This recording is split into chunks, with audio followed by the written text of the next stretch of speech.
And the butter I'm using is just regular over-the-counter butter. You know that you want to make sure you get your pan very nice and buttery because you don't want to have any sticking problems or anything like that.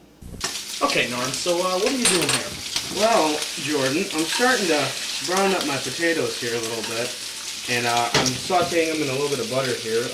It's a personal preference as far as butter goes. I'm also going to season them up here a little bit of salt and pepper.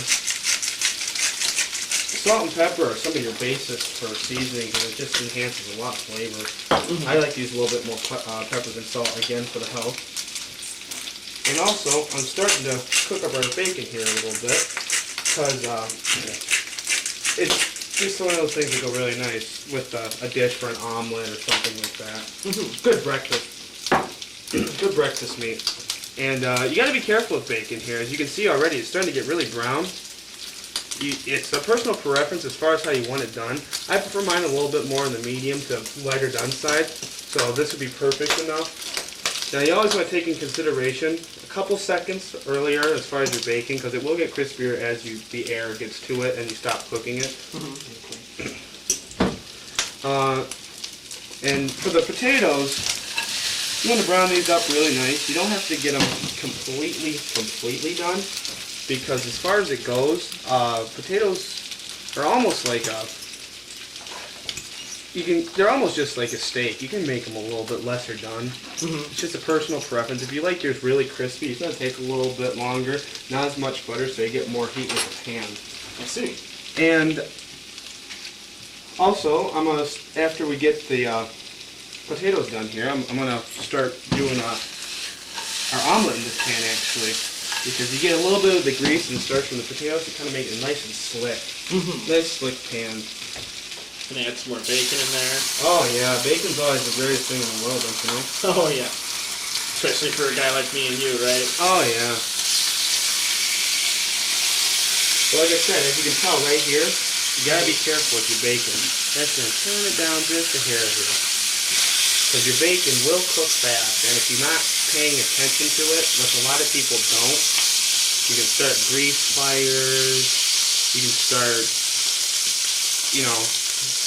just an accident where grease can splatter up in the eye. So you want to be very, very close attentive to your bacon. That's why I always like to do it usually with something slow like my potatoes here, because it takes a little bit for the potatoes to cook up. So it's not something you can just kind of leave off to the side, like this, leave off to the side, and you can kind of stay a little bit more attentive to this. When we get to the omelet, unfortunately, we got to pay close attention to the omelet. We got to be moving it around. You always got to be checking it, because if you leave it set for too long, one side will cook and the other side just stays mushy, which you get the salmonella, which is bad.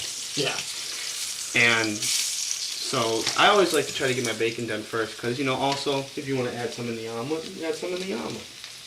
Now I see you're using my electric oven, but what do you prefer for something like this? Well, electric can be nice if it's a nice elemented and heated. It's got to be checked, and it's got to be made sure that the elements are nice and warm, and you got to have them checked almost every once in a while, because if you don't, it just slowly cooks. Me personally, I like to cook over fire. Gas is some of the best way to go, but if you have to, it's just, you got to be careful watching it. If, let it sit for a minute before you start cooking on right away, because it doesn't cook as fast. So you let it kind of get a little bit more set up, and let it heat up a little bit better. Also, as you can tell, I've been putting my pan handles here on the inside. Putting these pan handles on the inside is a very important key, because if you leave your pan handle out like this, it maximizes the bump of it, bumping it off, hurting yourself, hurting other people, walking into it, splattering on the cat and dog, and then we're going to shake. So I like to keep mine on the inside here. It might get a little warm, but these pans are meant to get warm, so it's okay to leave them on the inside like this, so no one has to worry about hurting themselves. And you don't want to do that because cooking's supposed to be fun. Oh, of course. Cooking is a great pastime to do with family, friends, children, you name it. It's one of the best things to do in the world, especially for family bonding time.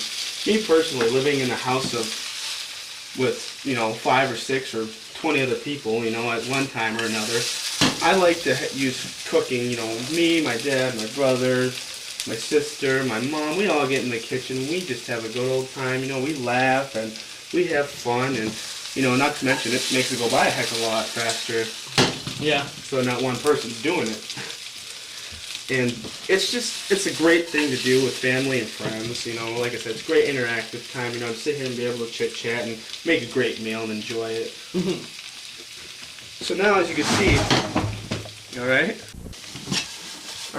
As you can see here now, these potatoes are starting to get really, really nice and mushy here. These are just about done. All right. Potatoes, you don't have to, like I said, they're cooked all the way, even though they don't look brown. These are done. You can tell, just nice tenderness. If you can take a rubber spatula like this and just kind of push right through it like that, you know, you don't have much of a force. You don't have to be jabbing it like this. Just a nice little push. You see how tender those are? Those are done. So I'm going to take these off the fire here. Off the electric. Oh, yes, off the electric. Okay.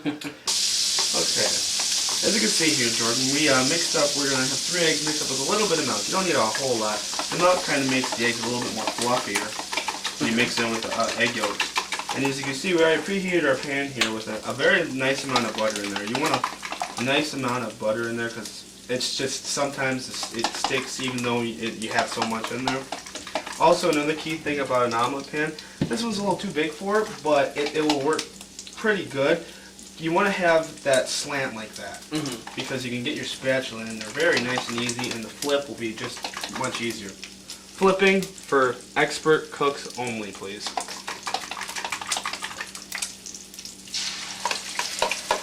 Now here, Check your bacon too, right? oh yeah. Like you said, you gotta pay attention. As you can see here, you hear that sound right there off the bat with those eggs cooking? You gotta be careful with that, because you don't want to burn those eggs. As you can see right now, the little film right there, that whiteness, that is just those eggs already cooking just beautifully. And you gotta start, what I like to use is a little rubber spatula. Kind of make sure the sides aren't sticking. Pick up a side, kind of put all the egg yolk underneath the bottom so that can cook really nice and evenly. Now don't worry about the brown on there in the first initial egg, because this, like I said, this is a potato pan from earlier, because a lot of the seasonings from the potatoes will get into those eggs and it will just taste beautifully. And like I said, just kind of flip underneath of it. When it stops moving around, you know, when you're doing this, try to get as much as you can, because you don't want to, like I said, when you go for the flip, expert cooks only, I want you to, you know, when you go for the flip, you're not making a huge mess. Because that, I don't want that on my nice clean jacket either. Or mine. Yes, exactly. Well, it looks like we're just about ready for it. Now for the flip, you want to be very careful. As you can see how nice and loose and jiggly that is? It's perfect. Perfect non-stick. Now when you're going, it's on the wrist. You know, a little bit like this. You kind of want to get this motion going. And you don't want to make a huge old dramatic one. You know, you don't want to have to, it's not for show, it's for, you know, effectiveness. Just a nice little flip, and if you make a little bit on the side here, just kind of take your spatula, scooch it over, kind of push it out a little bit. There you go. Now at this point, what I like to do, shut it off. As soon as you flip it, shut it off. The heat from the pan will be just enough to cook it, and you won't get that ooey brownness and just this stuff. Now when I start out, you know, like I said, I just got the Colby cheese here. It's a blend of mozzarella and, you know, cheddar or sharp or cheddar. It's just a nice blend. It's nice mild. I like to start out by putting it on both sides here, because you want to get both the top and the bottom. If it crumbles a little bit, it's okay. You don't have to make these huge squares. If it crumbles, it'll actually help your cause melt a little bit faster too. Now, for me personally, I like to use fresh items in my omelets. You could cook them. I like to use fresh stuff because it's a nice herb flavor. You can cook them though. So like, you know, your mushrooms here. You want to take your mushrooms, just a few,